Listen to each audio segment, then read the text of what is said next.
Avez-vous déjà pensé que les sushis que vous mangez pouvaient changer la vie de gens vivant dans les régions les plus isolées du monde? C'est le cas ici, en Papouasie occidentale, à plus de 3000 km de la capitale indonésienne, Jakarta. Cette province est non seulement difficile d'accès, mais a été dévastée par des décennies de conflits, rendant difficile toute création de perspectives économiques, du moins jusqu'à aujourd'hui. Iskak Indrayanmi achète des algues pour un des plus grands producteurs d'Indonésie. Elle n'a jamais voyagé autant à l'est de Jakarta, mais elle a décidé de venir aujourd'hui quand elle a entendu que les cultivateurs d'ici produisent des algues d'une qualité surprenante. Et pour elle, l'industrie mondiale des algues, qui génère 6 milliards de dollars par an, peut permettre à ces communautés côtières délaissées de sortir de l'ombre. Les communautés côtières ne sont plus des communautés marginalisées. Elles ont une opportunité formidable d'améliorer leurs conditions de vie, entre autres grâce aux algues. En 2012, les exportations indonésiennes d'algues représentaient près de 180 millions de dollars. Cette année, le pays entend multiplier au moins par deux ses chiffres de production de 2012 pour devenir le plus grand producteur mondial d'algues.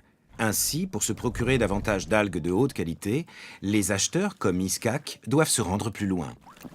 Hassan Basri Eremba, cultivateur d'algues, a du mal à croire que l'acheteuse est venue jusqu'à eux. Je rêvais qu'un jour, un acheteur viendrait. Et Dieu merci, c'est arrivé. Je me sens très fier, car avant, cette rencontre n'arrivait que dans mon imagination. Basri a une bonne raison d'être surpris. Il y a 3 ans seulement, les habitants de ce village n'y connaissaient rien en algues. C'étaient des pêcheurs, dont la survie dépendait de prises saisonnières et irrégulières. Puis, un projet du gouvernement, soutenu par le Fonds international de développement agricole de l'ONU, FIDA, a aidé les membres de la communauté à identifier leurs problèmes et à trouver leurs propres solutions.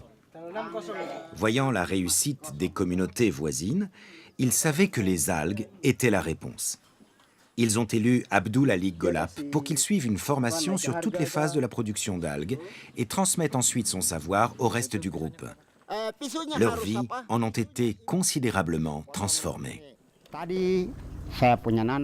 Avant, je ne gagnais pas assez d'argent pour envoyer mes enfants à l'école. Mais grâce à la culture d'algues, nos enfants peuvent aller à l'université. Contrairement à la pêche, les algues assurent aux cultivateurs des revenus tout au long de l'année. Golap et Basri ont tous deux presque quadruplé leurs revenus. Leurs bénéfices devraient augmenter encore à partir d'aujourd'hui. Iskak, l'acheteuse, est très impressionnée par ce qu'elle a vu. Si la communauté accepte de collaborer avec nous et que les cultivateurs parviennent à produire suffisamment d'algues dans cette zone, nous voulons instaurer des rapports durables avec eux, de manière à les intégrer à l'entreprise et à en faire nos principaux fournisseurs.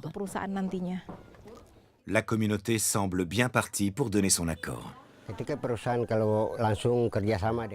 Lorsque l'entreprise aura une collaboration directe avec nous, nous pourrons transformer notre village. Nous pourrons construire de meilleures maisons, nous pourrons étendre nos plantations pour produire davantage. En fait, Basri a tellement confiance en l'avenir des algues qu'il implique déjà toute sa famille dans son activité. J'espère qu'en apprenant à mes enfants tout ce que je sais sur la culture d'algues, ils pourront eux-mêmes la transmettre à leurs enfants. C'est mon but. Maintenant que la prochaine génération apprend déjà les ficelles du métier, la culture d'algues peut devenir une activité durable ici, donnant aussi aux jeunes une bonne raison de rester dans ce village isolé et en aidant l'Indonésie à atteindre son objectif, devenir le premier producteur d'algues mondial.